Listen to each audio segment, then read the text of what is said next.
Let's talk about disasters. So what do we have here? We have Mount St. Helens. We certainly have John Kennedy's assassination. We have hurricanes. Boy, we've seen a lot of that lately, haven't we? So you can't pick it all, but let me start with a couple that are coming up a lot. Mark and I have had these talks with a lot of people. Pandemics. Anybody here planning a trip to Africa in the next 6 months?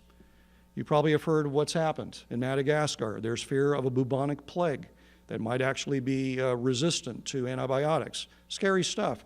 So what has happened before? Well, this is a shock for many people. The Spanish flu, which kicked in right after World War I. World War I was bad enough as it was, but the last thing that came out of it from those horrible trenches and the sanitation was of Spanish flu that ended up killing a lot of people. In fact, I love family history, as David alluded to. I can find many in my family tree, lots of my relatives that suddenly, young people in New York City who died in 1918. Just the flu killed them. The losses were huge. But yet, the stock market went up 39% during the worst modern day plague. Anybody here remember the Asian flu of 1957? What was 62,000 Americans died of this flu. Markets, I mean, there were a lot of other things going on, but a pandemic itself is not going to cause the stock market to careen out of control. By the way, when I show housing and bonds, similar story. So let's jump about, oh my gosh, climate change. This is a tough one. Now, think of where I live. I live in Marin County, California. This is a big, big thing. It is discussed all the time. But here is what a lot of people are talking about. You know, what are you going to do with your portfolio? My gosh, you know, when Manhattan is underwater and all that. And by the way, this is not to get into the discussion of climate change. It's more what's going to happen to the markets.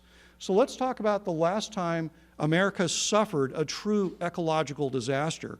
And I'm not talking about what happened in the Gulf of Mexico 7 years. I'm talking about the Dust Bowl. We're a little young in this audience to remember the devastation of the Dust Bowl. You had parts of the Midwest look like this. You had towns that never recovered. You had the largest mass migration of Americans in modern history caused by the Dust Bowl. This was also the heat of summer. In fact, I guess one of the stories I read, Congress was in session to discuss what to do about it, and there was a red dust cloud that hovered over Washington, D.C. That's how far the dust traveled. I know Debbie, my wife's mom and dad, lived in Texas, and they talked about the dust was just unbelievable. I mean, so you're in the midst of the Great Depression, and then you have this ecological disaster hit. What did the stock market do? It went up. Now, I am not, and please don't take that, we have to be concerned about the future of the planet. We have to be concerned about these things. I'm just saying to let it drive your stock market decisions just because it might make you feel bad is not the reason to do it. Now, let's talk about, oh, here we go. I was going to have one space thing here after that. David talked about our museum in California, which, by the way, my wife and I are both the founders of it. I'm not going to take full credit. She often asks me, by the way, John Herzog, the founder of this great institution, can tell you, it's an unforgivable sin to take a hobby and turn it into an organization. Look at what it does. But we sure have had fun with our little museum. But you have these great achievements. Now we feel great. You know, let's go buy America. Let's hurry up and do it. Well, what actually happens when this occurs? Well, I have news for you. Buzz Aldrin and Neil Armstrong's portfolios did not do well when they were walking on the moon. They were losing money in the stock market. I'm glad they weren't worried about it. I'm glad they were working on their mission. We want them to get home alive. But the truth be known, actually 1968 and 1969 to me are two of the most fascinating 2 years to study in stock market. 1968, Tet Offensive, largely many people realize Vietnam, it's at best a draw.